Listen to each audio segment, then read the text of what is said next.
일본 학자들도 안중근 의사를 동양평화의 방안을 제시한 탁월한 사상가로 평가하고 있는 것입니다. 그러면 안중근 의사의 동양평화의 목표는 무엇인가? 안중근 의사가 주장한 동양평화론의 제1차 목표는 당시 서양 세력이 동양으로 침략해오는 시기에 한국, 청국, 일본, 삼국이 동맹해서 서양 침략으로부터 동양 평화를 수호하는 것입니다. 지금 서양 세력이 물려오는데 일본 네가 우리나라를 공격해서 먹으려고 중국을 공격하고 이러면 안 돼. 너도 죽어. 그러니까 삼국이 동맹을 맺어서 동양 평화를 수호하자는 것입니다. 그리고 다음으로 동양 평화의 제2차 단계는 제2차 목표는 한국, 청국, 일본, 삼국이 동맹의 힘을 배경으로 해서 유럽과 세계 각국의 평화를 주장해서 세계 평화를 이루려는 것입니다. 그러니까 한중일 삼국이 강한 힘을 모으고 나가서 동양 여러 나라가 뭉쳐서 서양 세력을 방어하는 것이 첫 번째. 그 다음에 그 강력한 힘으로서 서양이란 공격이 아니라 서양 전 세계를 향해서 평화를 이루자는 그런 주장을 한 것이 안중근 의사의 동양 평화론의 두 번째 목표입니다. 곧 안중근 의사의 동양 평화론의 목적은 한국의 독립과 동양 평화와 세계 평화를 이루는 것이다. 이렇게 우리가 말씀드릴 수 있습니다. 다음으로 안중근 의사의 역사적 위상을 살펴보도록 하겠습니다. 첫째로 안중근 의사는 올바른 의미의 민족주의자였고 올바른 의미의 민족 영웅이었습니다. 대한제국 당시에 대다수의 애국지사들은 국왕을 국가의 주인으로 보고 국왕에 충성하는 것이 애국이라고 생각해서 충군 애국을 강조했습니다. 여러분 충군 애국이라는 말을 많이 들어봤죠?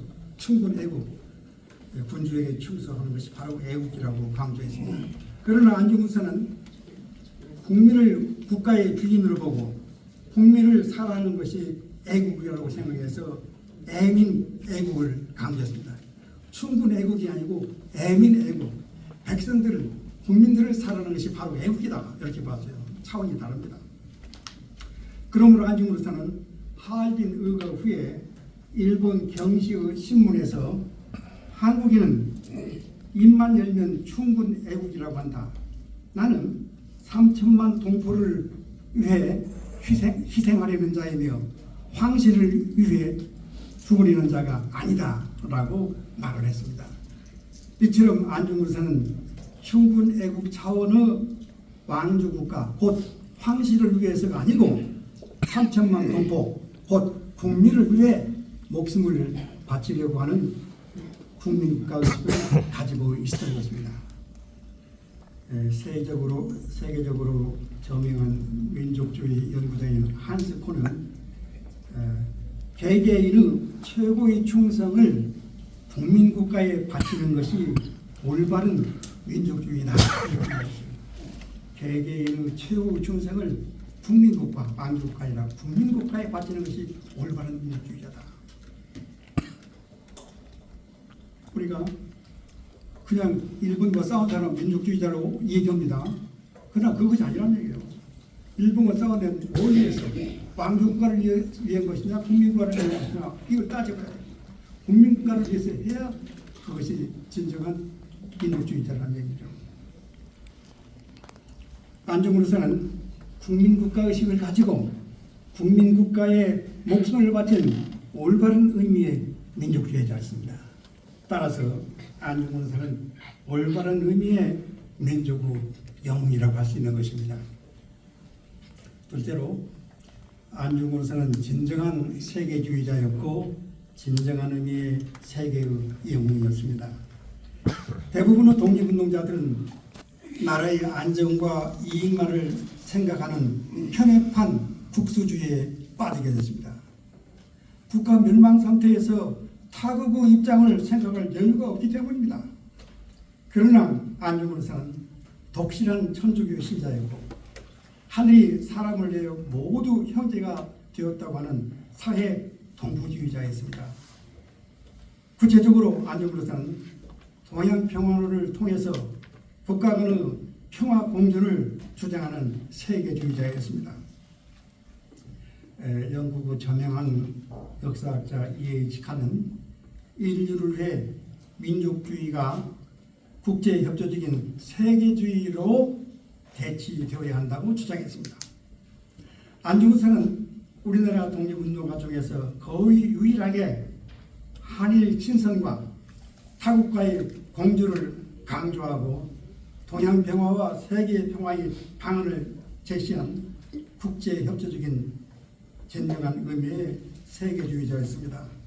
그리고 안중근은 일본 군국주의의 침략 정책은 한국과 중국뿐만 아니라 결국 일본도 멸망시킬 것이라고 생각해서 한국과 일본, 동양 평화와 세계 평화를 위해 일본 군국주의의 침략 원흉을 제거했으므로 안중근은 진정한 의미의 세계 영웅이라고 할 수 있는 것입니다. 안중근은 일본 국민을 원수로 보지 않았어요. 안중근은 일본 국민과 우리 국민이 합쳐서 일본의 군국주의 세력을 막아야 한다 이런 주장을 했어요. 오늘날도 마찬가지입니다. 오늘날도 일본 군국주의가 문제 아닙니까? 일본 국민은 다 그런 생각이 아닙니다. 그러니까 일본의 올바른 국민과 우리가 뭉쳐서 일본 군국주의에 대항해야 한다는 것은 옛날 안중근 의사가 말한 그대로라고 할 수 있습니다.